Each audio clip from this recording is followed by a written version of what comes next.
Berikut Bos Terong akan menjelaskan bagaimana budidaya tanaman cabai agar nanti pas kita melakukan pemanenan kita tepat berada pada harga posisi yang diinginkan ya teman-teman. Tips yang pertama ya teman-teman, memang untuk proses budidaya tanaman cabai modal yang kita keluarkan dalam partai yang banyak tentunya memang cenderung sangat banyak untuk modal produksinya ya teman-teman, atau biayanya sangat besar. Nah kemudian tips yang pertama ya teman-teman, teman-teman yang ingin membudidayakan tanaman cabai, usahakan menanam tanaman cabai pada bulan 7 atau bulan Juli ya teman-teman.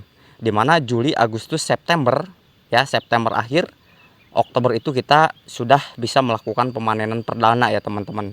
Dimana pada bulan Oktober, November, dan Desember, 3 bulan terakhir di akhir tahun itu tersebut, maka harga biasanya cenderung melonjak tinggi ya teman-teman. Inilah salah satu tips pertama agar pada saat pemanenan kita mendapatkan keuntungan ya teman-teman.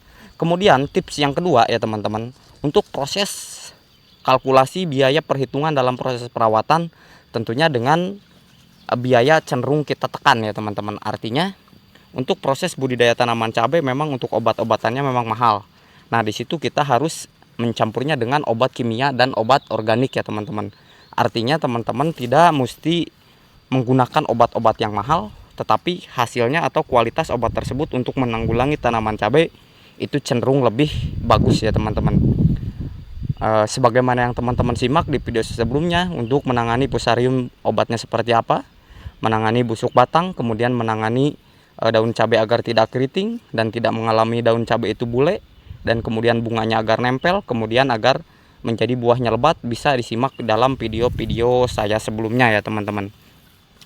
Dan kemudian ya teman-teman, tips berikutnya ya dalam proses budidaya tanaman cabai agar keuntungan dapat kita peroleh adalah teman-teman menggunakan pupuk ya yang dicampur dengan pupuk organik. Artinya kita melakukan proses budidaya tanaman cabai dengan semi ya teman-teman. Semi itu artinya proses pencampuran antara pupuk kimia dan pupuk organik. Jika kita melakukan proses pemupukan dengan hanya menggunakan pupuk kimia saja, maka cenderung biaya produksinya pun akan lebih besar ya teman-teman.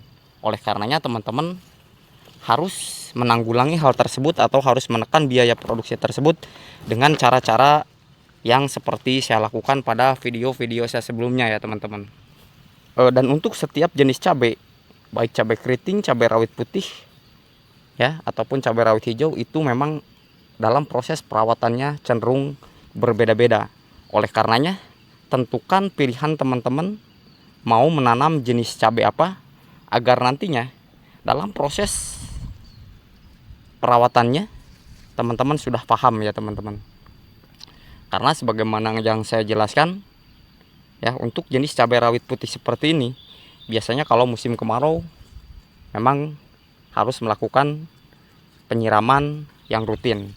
Dan kemudian untuk cabai rawit putih seperti ini kalau memang cenderung musim hujan, maka buahnya akan rontok. Jangankan untuk matang seperti ini ya, sebelum matang pun masih posisinya putih seperti ini, dia cenderung akan rontok ya teman-teman. Oleh karenanya maka biaya untuk melakukan proses budidaya tanaman cabai tentulah sangat banyak dan perlu ketelatenan dalam setiap proses penanaman, perawatan, dan pengolahan lahannya agar baik dan benar, dan tentunya nantinya agar berbuah lebat ya teman-teman.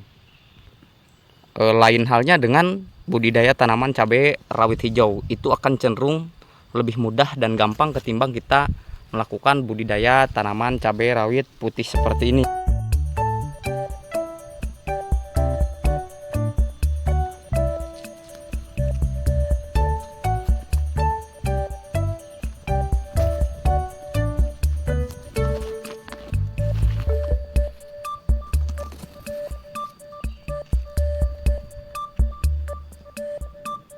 Oke, terima kasih telah menyimak video saya.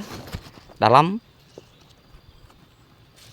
hal perlu diperhatikan untuk proses budidaya tanaman cabai rawit putih ya teman-teman. Terima kasih telah menyimak video saya, semoga bermanfaat. Kurang lebihnya mohon maaf. Assalamualaikum warahmatullahi taala wabarakatuh.